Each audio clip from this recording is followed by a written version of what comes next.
Alexa, stop YouTube. Bonjour tout le monde, à la maison, vous êtes avec Myriam Laroucheté et Alexa et Beyoncé parce que aujourd'hui, j'ai testé pour vous le tout nouveau Echo Show de deuxième génération d'Amazon. Qu'est-ce que c'est? En fait, c'est un haut-parleur avec l'assistante Alexa qui est bien sûr juste en anglais pour ce produit.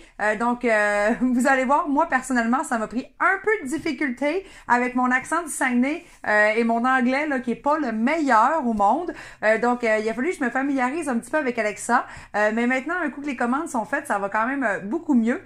Donc, c'est le nouveau produit de nouvelle génération que Amazon nous propose. La grande distinction est bien sûr l'écran tactile. Celle-ci vous permet, entre autres, de pouvoir vaquer à vos occupations comme faire à cuisine, faire à manger par exemple, et de demander une recette et de voir la recette s'effectuer en même temps que vous. C'est parfait pour les tutoriels sur YouTube. Et bien sûr, ça vous permet de pouvoir aussi converser. Je crois qu'Amazon en ce moment met beaucoup l'emphase sur le Echo Show de deuxième génération à rassembler les familles et bien sûr à être utilisé aussi au travail avec bien sûr la possibilité de réaliser des vidéoconférences avec par exemple les collègues mais aussi des fois de juste se divertir avec nos amis qui sont à la maison. C'est vraiment intéressant. Donc sachez par contre qu'en ce moment Skype n'est pas encore disponible en application avec Alexa et Amazon. Par contre, ça devrait venir parce que sur le site internet de la compagnie, il me laissait présager que ça s'en venait. Même chose pour la langue française, on croise les doigts, ça va peut-être s'en venir éventuellement. Je tenais à vous dire que c'était vraiment facile à synchroniser. En tout, c'est juste 2 minutes de synchronisation. Comme on peut voir dans ma vidéo à l'heure actuelle, il s'agit simplement de brancher le Echo Show de deuxième génération dans une prise murale, de le mettre en fonction par lui-même.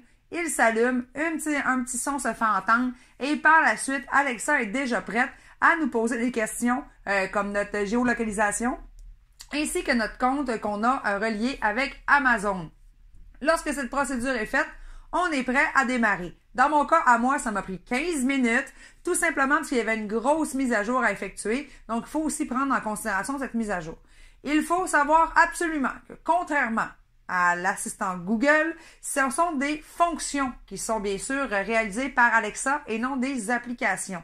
Donc, le terme fonction ici s'apprend et évolue au fur et à mesure que vous utilisez Alexa. Donc, lorsque j'ai utilisé pour la première fois le Echo Show, eh bien, il n'y a pas grand-chose dedans.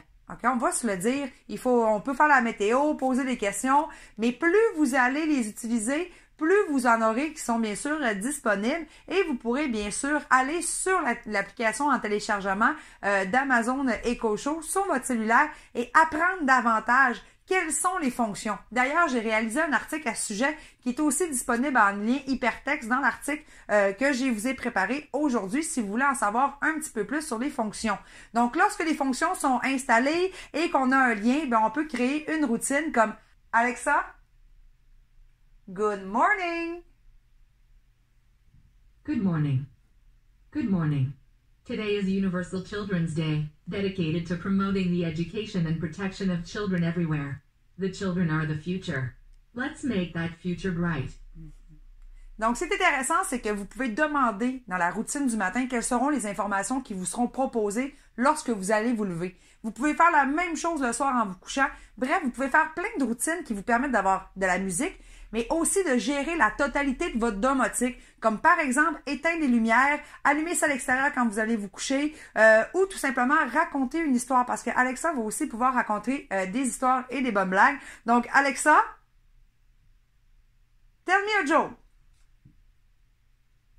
What's more Canadian than curling while drinking chimneys and listening to the hip? Je ne sais pas. Nothing. Unless you apologize for winning. On est tellement bon au Canada, on gagne tout le temps. Bon, en tout cas, moi, les blagues, des fois, je les trouve semi-so-so, mais ça, c'est normal. Vous pouvez aussi lui demander de vous surprendre et de vous faire plein d'actions avec vous. Bref, c'est divertissant. Le tactile, par contre, parfois, j'ai un petit peu de difficulté à aller chercher certains petits onglets. Il faut savoir que ce n'est pas une tablette, malheureusement. Fait que la navigation sur Internet parfois est un petit peu plus difficile lorsqu'il faut aller mettre son doigt, par exemple, sur Facebook quand on va aller sur Messenger. C'est peut-être un petit peu plus dur, mais il suffit tout simplement de s'habituer. Sinon, je trouve que c'est un beau petit produit à part le tactile. Et bien sûr, ben Alexa en français, j'aimerais bien ça pouvoir comprendre toutes tes jokes. J'aimerais bien ça. Alors, si vous voulez en savoir un peu plus sur les spécifications complètes du Echo Show de deuxième génération d'Amazon, savoir les dimensions et savoir un peu plus aussi tous les tests que j'ai faits avec ce produit à la maison, eh bien, je t'invite à aller sur le site de Branche-toi de Best Buy pour en savoir un peu plus. Et je t'invite également à me suivre sur mon compte Instagram parce que je réalise les unboxings et tous les tests en temps réel sur mon compte Instagram. Alors, je vous dis à très bientôt pour un nouveau test à la maison.